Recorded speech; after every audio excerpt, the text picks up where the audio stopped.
Salve família Piaget-Koch, nono ano do Ensino Fundamental 2. Vamos a mais uma aula de Ciências Biológicas. O assunto da vez é o pensamento evolutivo. Na aula passada falávamos sobre a evolução da vida e vamos dar continuidade a partir daí. Os séculos 18 e 19 foram frutíferos para o desenvolvimento de diversas ideias, principalmente da teoria da evolução biológica. Os naturalistas que viveram nessa época foram primorosos pela observação da natureza, conseguindo, com base em observações sistemáticas, criar uma série de teorias e fazer um pensar de transformação dos organismos ao longo do tempo. É claro que isso não foi algo tão fácil assim, né? Nesse período há um embate grande entre as ideias religiosas, que eram as ideias fixistas, com os pensamentos evolucionistas. Mas, de certa forma, essas contribuições só ajudaram a desenvolver a história. Uma desses naturalistas que se destacaram nessa época foi o francês Jean-Baptiste Lamarck. Ele publicou uma obra contrária à ideia mais aceita na época, de que as espécies eram imutáveis ao longo do tempo.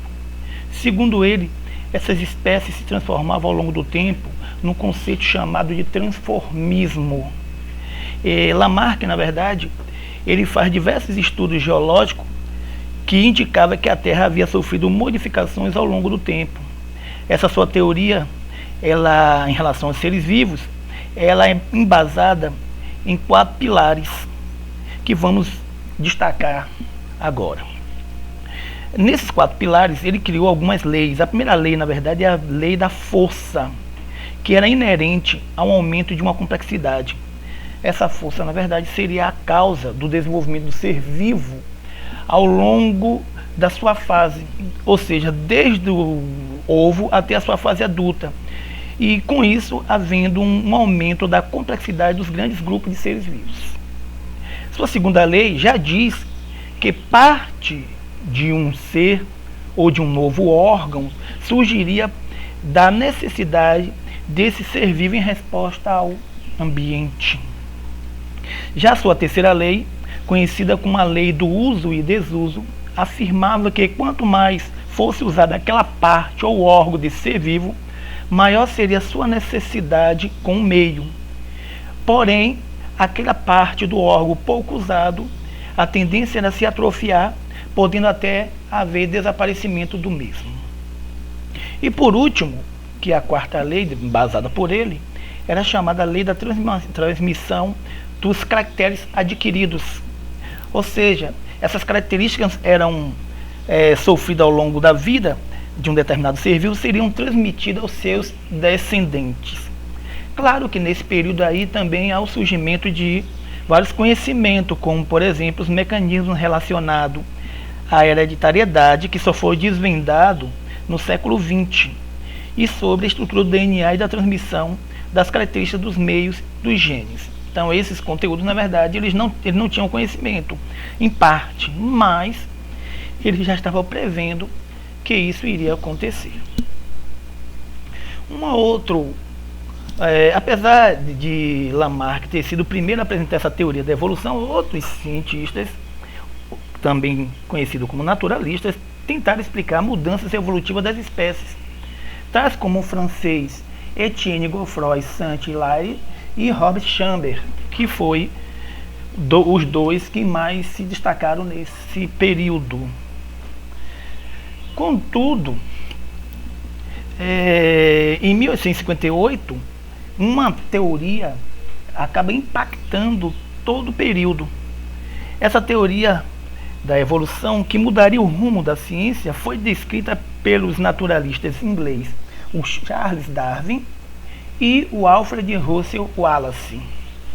Esses dois, na verdade, acumularam uma série de estudos da história natural, os quais serviram de base para a formulação da teoria da evolução, amplamente aceita pela comunidade científica atual.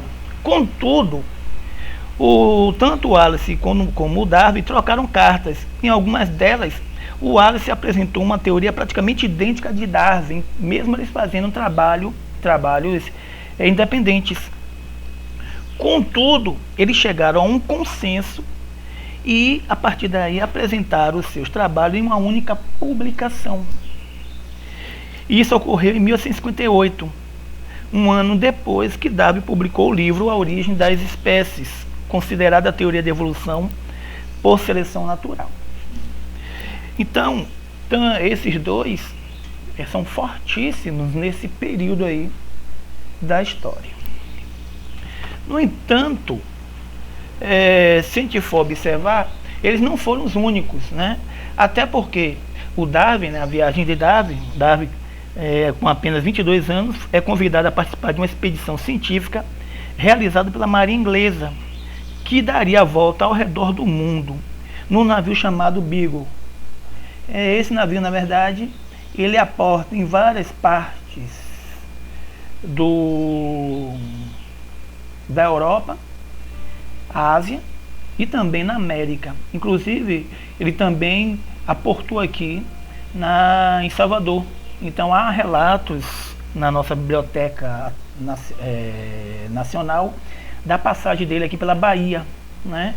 seguindo rumo até as Ilhas Galápagos, aonde ele se espantou e ficou fascinado com aquela vegetação e fauna. O que chamou atenção a ele foi que, de todos os locais que ele havia passado, aqueles animais que estavam em Galápagos tinham características peculiares. E isso serviu de embasamento para a sua principal teoria, que foi a teoria da evolução. Porém, alguns estudos de outros cientistas, como Thomas Malthus, sobre as populações humanas influenciadas pelos naturalistas, ajudaram a desenvolver e justamente difundir a ideia de Darwin. Uma delas é a teoria malthusiana, o qual Malthus alegava que a escassez de recurso, as doenças e catástrofes impunha limites para o crescimento das populações, até porque nesses períodos que antecederam a sua teoria, várias catástrofes já tinham ocorrido aí na Europa. Então isso serviu de embasamento para que ele relatasse, né, o Malthus, que haveria uma luta pela sobrevivência diante da produção insuficiente de alimento para a população humana em plena expansão. E essas ideias foram determinadas para a formulação dessa teoria evolutivista proposta pelos diversos naturalistas. Então é isso, meus alunos. Ficamos por aqui e agora é com vocês, né? Bons estudos e até a nossa próxima